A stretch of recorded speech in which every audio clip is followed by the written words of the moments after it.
Olá, alunos. Eu espero que esteja tudo bem com vocês. Antes de começar a aula de hoje, eu vou passar alguns recados para vocês. Como já é de conhecimento de vocês, durante essa semana vocês estão realizando as APs. É muito importante que todos realizem essas avaliações. O segundo recado é referente à última atividade que eu postei sobre os 5 reinos. Alguns alunos me procuraram relatando que não estavam conseguindo abrir o arquivo. Eu já corrigi o problema, então agora vocês podem acessar e realizar a atividade normalmente, ok? O último recadinho é que no Classroom, agora eu organizei em 2 tópicos. A gente tem agora um tópico para atividades e o outro tópico de material. O que significa esse tópico de material? Significa que nesse tópico eu estou colocando os resumos e as apresentações de slides que às vezes eu faço durante as aulas remotas, ok? Agora vamos começar a estudar o conteúdo de hoje. Hoje a gente vai começar a estudar os 5 reinos separadamente. Hoje a gente vai começar estudando o reino Monera. O reino Monera compreende uma das formas mais primitivas do planeta. São seres unicelulares e seres bem simples. Compreende as bactérias e as cianobactérias. Eu vou começar apresentando, compartilhando a primeira tela com vocês. Eu peço um pouquinho de paciência, porque às vezes demora um pouco, ok? Só um minutinho.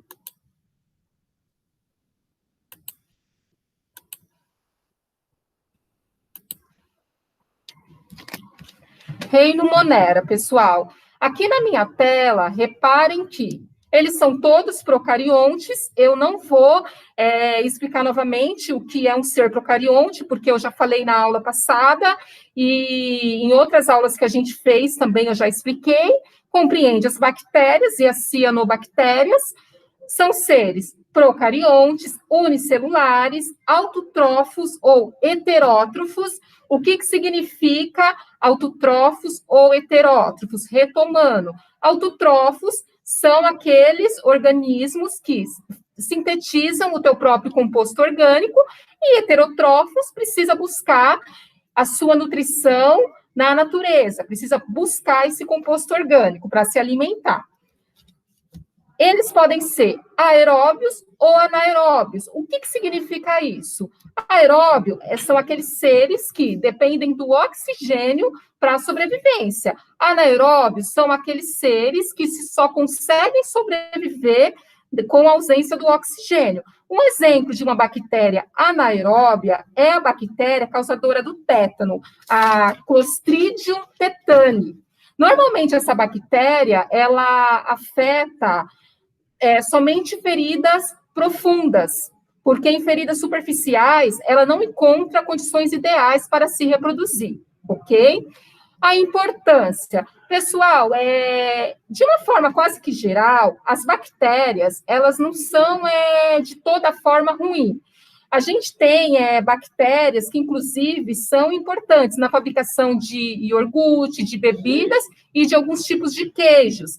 A gente tem bactérias que são importantes na estética. Por exemplo, o famoso Botox, que muitas pessoas utilizam para suavizar as rugas do rosto, é produzido por uma bactéria, por uma toxina botulínica, que é feita por uma bactéria. São importantes também na fertilização do solo, tá? Saúde pública. O que seria essa importância na saúde pública? A importância seria que algumas bactérias causam doenças como a leptospirose, a cólera, a pneumonia, e ela é importante na saúde pública no caso da pesquisa, dos cientistas estarem desenvolvendo medicamentos, aprimorando tratamentos, desenvolvendo vacinas e tudo ou mais. A gente tem também, pessoal, bactérias que são muito importantes na flora intestinal, que facilitam na digestão. A gente tem bactérias na pele que promove proteção contra as bactérias ruins. Então, assim, de uma forma geral, as bactérias não são de tudo assim ruim, tem a sua importância também, ok? Agora eu vou para a próxima apresentação. Pessoal, aqui eu estou mostrando para vocês a estrutura de uma bactéria. Reparem que o seu material genético, ele fica todo solto no citoplasma, ela possui uma parede celular, ela possui uma membrana plasmática, flagelos, algumas bactérias possuem flagelos, tá? Ó, essa cápsula, pessoal, normalmente essa cápsula, ela trabalha contra o sistema de defesa. Quando você toma um antibiótico, normalmente essa cápsula, dependendo do organismo, da bactéria, ela trabalha contra e também ela protege a bactéria contra a desidratação, contra a perca de água. O plasmídio, ele é responsável pela resistência bacteriana, ou seja, os seus genes produzem enzimas que neutralizam os efeitos de determinado antibiótico. Por isso que é muito importante tomar os antibióticos corretamente. Eu já vi casos de algumas pessoas que vão ao médico porque está com alguma infecção.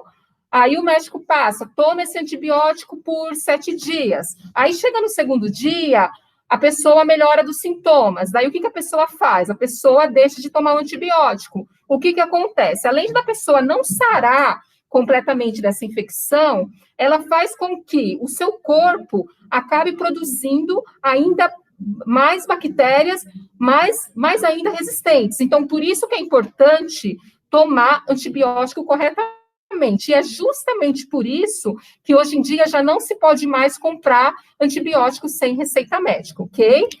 Então, guardem isso. O plasmídio confere resistência bacteriana. Agora eu vou para a última apresentação. Pessoal, aqui eu estou apresentando para vocês a morfologia bacteriana, ou seja, como que essas bactérias se apresentam, como que é a estrutura bacteriana.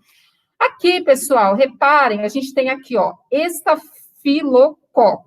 Bactéria causadora, essa bactéria aqui, reparem que elas estão todas juntinhas aqui, ó, em colônias. Olhando assim, qual é a impressão que dá? Nossa, professora, a senhora falou que bactéria são seres unicelulares, possuem apenas uma célula, por que elas estão todas juntinhas? Isso daqui não são células, aqui são várias bactérias agrupadas, tá?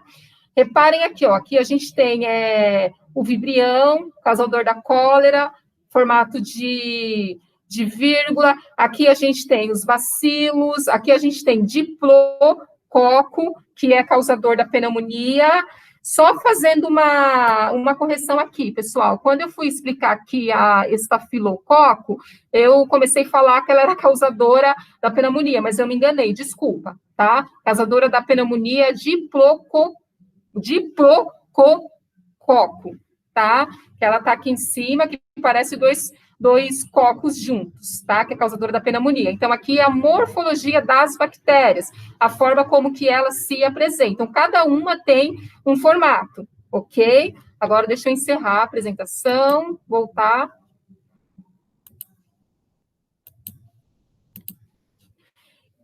Como que uma bactéria se reproduz? Pessoal, de uma forma quase que geral, as bactérias, elas se reproduzem assexuadamente. O que seria isso? Uma única bactéria, ela duplica o seu material genético e dá origem a duas idênticas. Normalmente, esse processo, se ela encontrar ambiente e temperatura adequada, ela se reproduz rapidamente. Então, dependendo da situação, ocorre uma intensa proliferação de bactérias, até porque as bactérias, elas sobrevivem em todo tipo de ambiente, ok? Uma outra forma de reprodução é aquela reprodução que, conforme algumas bactérias vão morrendo, as bactérias que sobrevivem, elas vão absorvendo o DNA dessas bactérias que vão morrendo e vão se reproduzindo. Então, ela se reproduz de uma forma muito rápida, tá?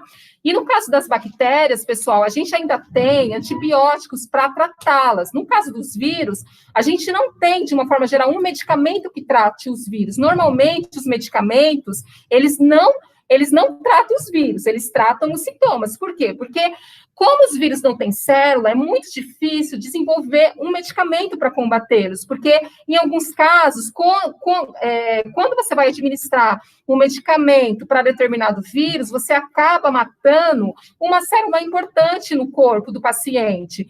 Por isso que é difícil desenvolver um medicamento antiviral. Mas, no caso das bactérias, a gente tem vários antibióticos e está cada vez surgindo mais. Agora, voltando para a história, pegando um pouco do gancho dessa situação que a gente está vivendo, ainda bem que, imagine no tempo da pandemia de gripe espanhola, em 1920, se eu não me engano, que aconteceu a gripe espanhola no Brasil. Não existia antibiótico ainda. Imagine como que foi para os médicos tratarem esses pacientes e para essas pessoas que foram acometidas com essa terrível doença. Hoje em dia, a gente tem um avanço científico imenso, a gente já tem antibióticos, a gente tem o desenvolvimento de várias vacinas contra o coronavírus, a gente já tem aí a vacina e está cada vez surgindo mais, então vai dar tudo certo e em breve a gente vai conseguir sair dessa. Pessoal, hoje o que eu tinha para falar para vocês sobre o Reino Monera é isso. Eu agradeço a atenção de vocês. Desculpa aí qualquer coisa. Como eu sempre falo, é uma adaptação com essas novas tecnologias. Eu ainda estou aprendendo, mas uma hora já estou bem craque, tá? Bom final de semana para vocês e se cuidem. Até a próxima.